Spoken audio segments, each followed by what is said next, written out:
चीज़ें चेक कर सकते हैं इसमें। तो हम क्या है, सबसे पहले को विजुअली देख लिया कहीं शॉर्ट वॉट जला वाला तो नहीं है, पहला। दूसरा, क्लब मीटर ऐसा होना चाहिए आपके पास, तभी ये 4-5 फीचर आपके पास होंगे तभी चेक कर पाओगे, वरना फिर नहीं चेक कर पाओगे ये फीचर। ठीक है, तो हमें क्या करना है, सबसे पहले बजर मोड पे से सेट करेंगे।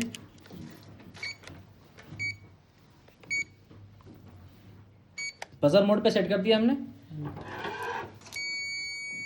बजर मोड पे सेट करने के लिए अब सबसे मेन चीज देखो, यहाँ न्यूट्रल लिखा हुआ है N, मतलब ये न्यूट्रल है। एक न्यूट्रल पे लगाया, दूसरा वायरिंग पे लगा दो जो इंडोर से आ रही है। यहाँ नहीं बचता तो यहाँ पर चेक कर लेना। ठीक है, ये कई बार ये भी खराब होता है भाई। ओके, यानी न्यूट्रल आ रही है, फिर सिंपल उसी तरीके से हमें लाइन भी चेक करना है।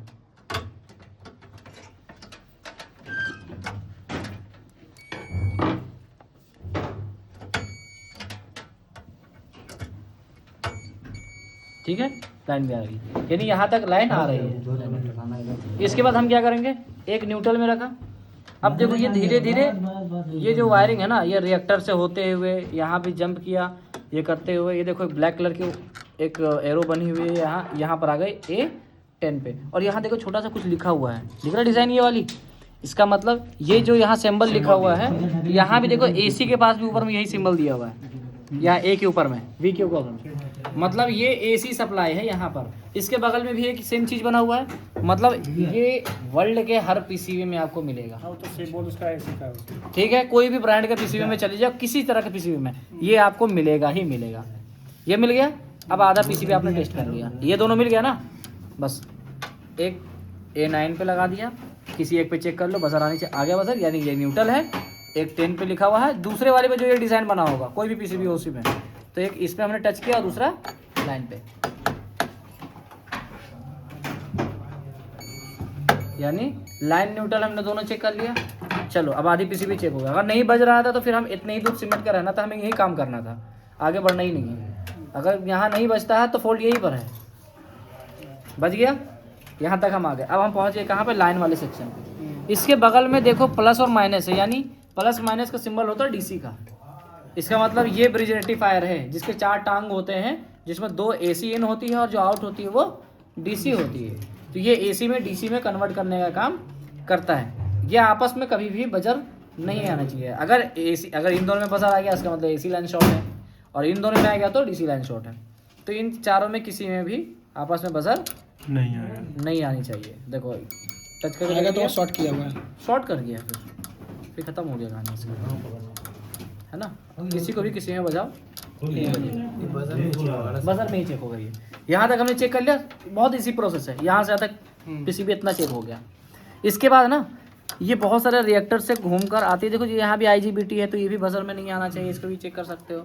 तो ये बहुत ज़्यादा डीप हो जाएगा, ज़्यादा नहीं बताऊँगा तो ना। तो ये बजर में चेक कर लिया। इसके बाद ये इस तरीके से अपना सर्कल को पूरा करके आ रही है किस पे, कैपेसिटर पे। बजर में अगर कैपेसिटर पे चेक करोगे तो कंटिन्यू अगर बजर बजता है तो कैपेसिटर शॉर्ट है। थोड़ी देर के लिए बजर बज के बंद हो जाएगा, क्योंकि ये चार्ज होती है ना।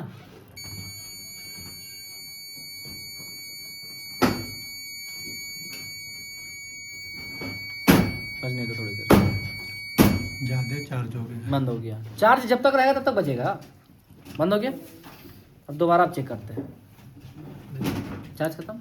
अभी थोड़ी देर के लिए छोड़ेंगे, फिर तो थोड़ी देर चार्ज हो जाएगी। इसीलिए बोलते हैं PCB में ये बहुत खतरनाक कैपेसिटर हो। देखो शॉर्ट कर दो, अब ये तुरंत चार्ज होकर खत्म हो गई। अब इस पर चेक करेंगे तो थोड़ी सी बजेगी, इसलिए बंद हो गई। तो ये कंटिन्यू बजेगी, इसका मतलब PCB इसकी कैपेसिटर खराब है। ठीक है, PCB ये हमने चेक कर लिया। अब यहाँ पर हमारा बजर का काम खत्म हो जाता है। अब यहाँ से जो काम होता है ना शुरू, जो हमारे किलोमीटर में होता ही नहीं है, इसके बाद जो किलोमीटर का काम शुरू होता है वो होता है डायोड मोड का। सेट करेंगे ये वाली डायोड मोड यहाँ से स्टार्ट होता है। ठीक है, इस पर क्या कर सकते हैं, तो इस पर सिंपल तरीका अगर ये है तो बहुत अच्छी तरीके से काम हो जाएगा। लाइन कटे हुए भी काम हो जाएगा। कैपेसिटर को भी चेक कर सकते हैं यहाँ से। कैसे, एक बार आपने इस तरीके से लगाया, कैपेसिटर में कुछ बता रहा है, बता रहा है ना। अब एक बार ऐसे चेक कर लिए, अब देखो ठीक है, अब बताओ कुछ बता रहा है। नहीं, अप डाउन आप कुछ नहीं होना चाहिए।